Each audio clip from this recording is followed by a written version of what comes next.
This is Morning Motivation for Educators on the Bee Podcast Network. Learn about all the shows at beepodcastnetwork.com.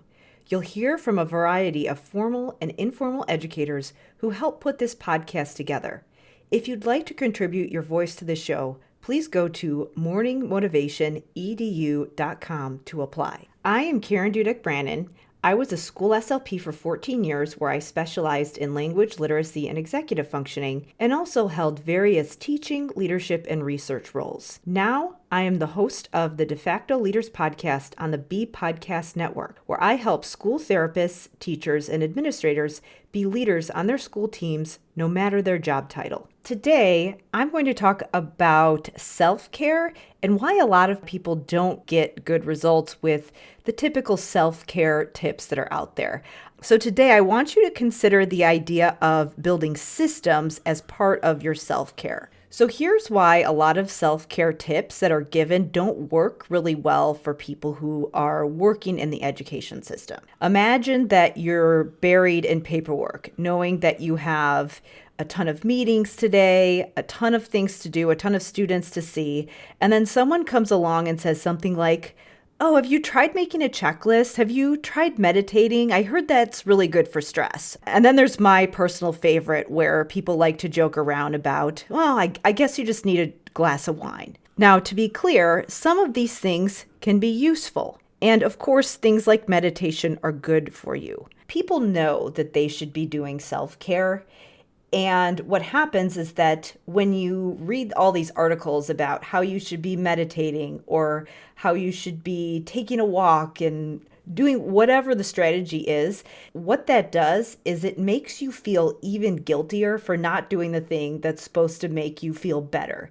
So now, not only do you feel bad that you're not showing up for your students the way you'd like, you also feel bad that you're not doing your self-care and you're not doing your morning meditation or your yoga or your affirmations or all of those things. And so it's not that those things aren't good things to do. It's just that if you don't have control over your schedule and you don't have a good system, it's hard to make time for those things. So the solution to gaining control of your time doesn't come from random lists of self-care activities or organizers or productivity apps. It comes from creating better systems. And I help people do this by creating what I refer to as a master plan. And so obviously this is not a quick fix. This is a process that does require you to devote some time up front to getting it in place and to building new habits. But over time, it does help you to feel more productive and most importantly, to block out time for more restorative activities without feeling guilty. But what I wanted to recommend to you today is the very first step of this process, which is doing a time audit. A lot of times busy people don't realize how much time they're wasting. And so what happens is that when you get a 20-minute block of time, you haven't made a decision up front about how you're going to spend that time because you don't necessarily have the master plan done. You're not really sure what your high priorities are. So because you have to make a decision in the moment when you're already tired, people tend to default to time wasters. So they pick up their phone, start scrolling social media, they check their email again, even though they know that they're not going to have time to really fully address and respond to all of the emails. And they do something that doesn't really move them forward.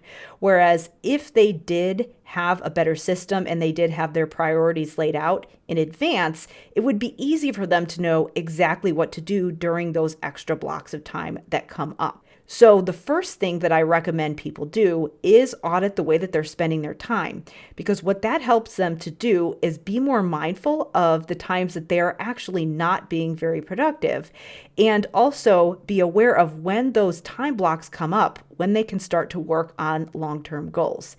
20 minutes doesn't sound like a lot, but when you have a plan for what you need to do long term, in addition to some of those short-term fires that you need to put out, you can make way better use of your time. And what that allows you to do is block out time for self-care so that you do have more time for those restorative activities. I don't know about you, but what I find myself doing is that if I don't schedule self-care, I don't do it. I actually have to keep myself honest about taking a break. So to do the time audit, all you need to do is just for a short period of time, I recommend 48 hours to up to 5 days.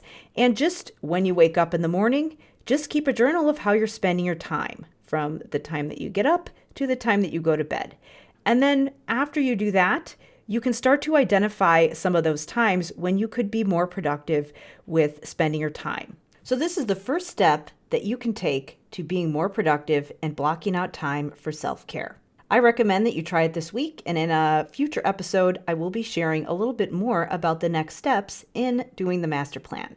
Thanks for listening, and whatever role you have in education, we have a podcast for you at bepodcastnetwork.com. Who among your friends and colleagues needs to hear this message today? Please share it with them right now.